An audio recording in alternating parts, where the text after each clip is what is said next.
오늘의 말씀 다니엘 9장 1절부터 14절 말씀. 하나님 아버지, 토요일 주말 아침에도 말씀과 기도로 하루를 시작하게 하시니 감사합니다. 이 시간에도 우리 모두에게 말씀을 통해 하나님의 음성을 들려주옵소서. 예수님의 이름으로 기도합나이다. 아멘. 할렐루야. 서원기 성도 여러분, 하나님의 은혜와 평강이 여러분의 삶 가운데 넘쳐나길 축원합니다. 오늘 우리에게 주신 하나님의 말씀은 다니엘서 9장 1절에서 14절 말씀입니다. 다니엘은 기도의 사람이었습니다. 우리는 지금까지 다니엘서를 계속 살펴보면서 이미 기도의 사람으로서의 그의 면모를 살펴보았습니다.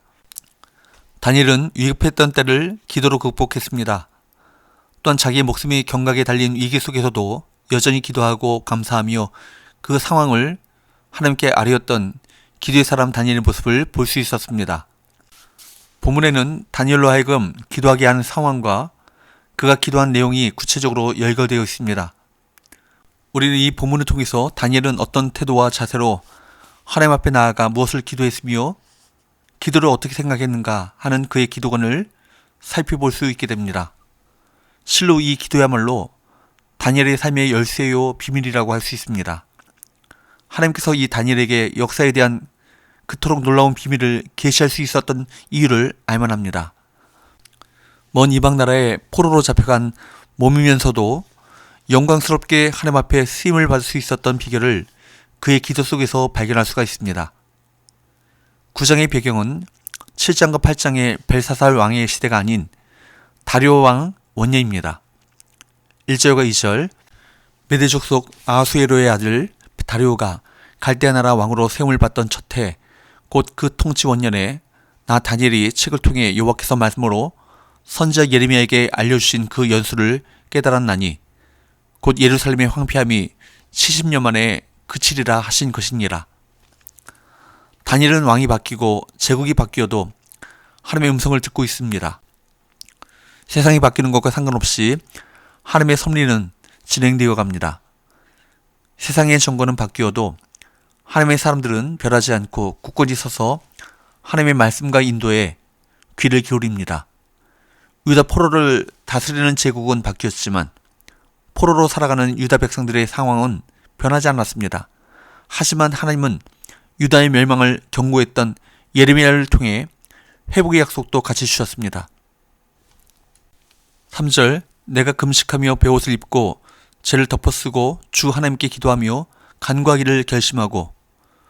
오랜 세월이 지났지만 다니엘은 예레미야에게 알려주신 그 약속을 상기하며 하나님께 금식하며 기도하겠다고 결심합니다. 기도의 성자라고 일컬어지는 조지 밀러 목사님은 기도의 비밀을 묻는 사람들에게 언제나 이런 충고를 했습니다.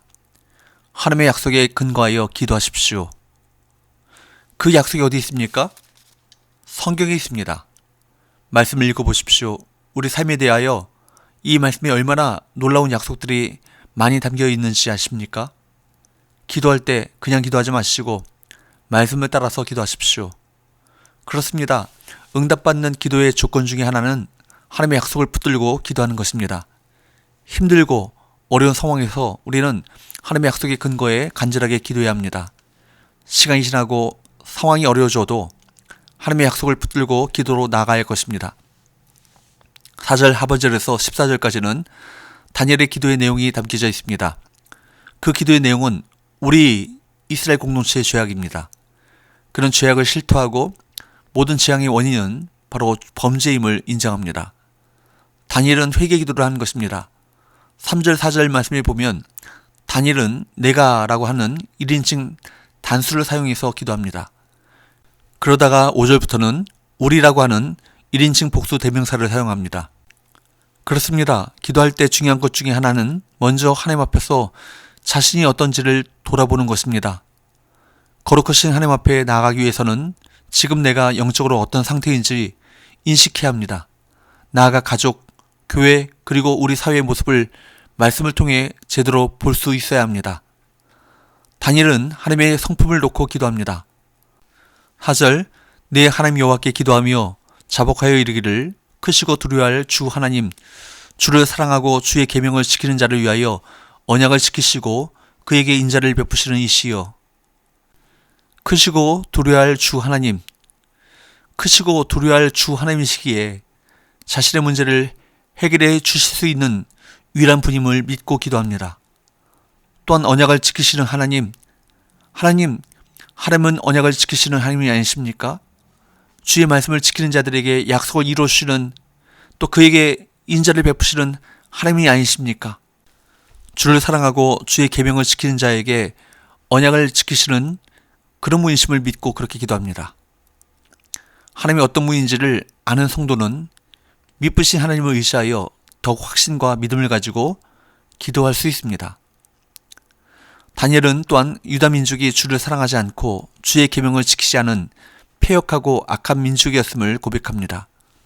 5절 6절, 우리는 이미 범죄하여 패역하며 행악하며 반역하여 주의 법도와 규례를 떠나싸우며 우리가 또 주의 종 선지자들이 주의 이름으로 우리 왕들과 우리 고관과 조상들과 온 국민에게 말씀한 것을 듣지 아니하였나이다. 하나님은 유다를 돌이키시기 위해서 끊임없이 선지자들을 보내주셨지만 왕들로부터 온 국민까지 하나님께서 말씀하신 것을 듣지도 지키지도 않았습니다. 7절에서 10절까지 이 말씀에서 다니엘은 유다 민족이 여러 민족에게 수치를 당한 것은 하나님께 죄를 지었기 때문임을 고백합니다.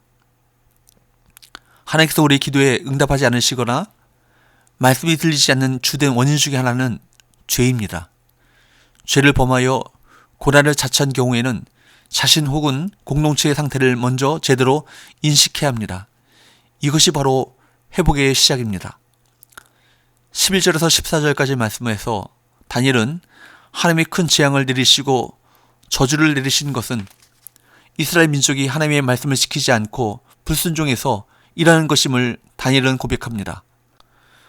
자동차의 내비게이션이 알려주는 대로 가지 않았다가 그만 길을 잃어놓고는 내비게이션 잘못이라고 하는 사람이 있다면 우리는 그가 어리석다고 할 것입니다.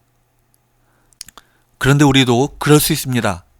하나님의 말씀대로 살지 않으면서 왜 하나님께서 나에게 말씀하지 않느냐고 항의하는 것은 바보 같은 행동인 것입니다. 다니엘은 민족이 처한 어려운 상황이 유다 민족의 불순종에서 기인했음을 고백했습니다.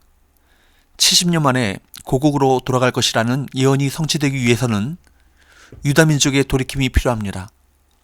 마찬가지로 하나님의 은혜와 회복을 받기 위해서 우리도 준비를 해야 합니다. 무엇보다 이 나라와 사회가 저지른 죄에 대해 자복하는 심정으로 중보기도 하면서 하나님 앞에 엎드려 기도해야 할 것입니다. 기도합시다. 하나님 아버지, 오늘도 저 자신이 하나님의 말씀 안에 온전히 거하지 못했음을 회개합니다. 더 나아가 이 사회와 민족, 세계 열방이 하나님을 떠나 있었던 이 죄악을 용서하여 주옵소서. 주님 앞에 회개하고 주님께 돌아오는 역사가 있게 하시고 이 땅을 향한 주님의 진노를 거두어 주옵소서. 예수님의 이름으로 기도합나이다. 아멘.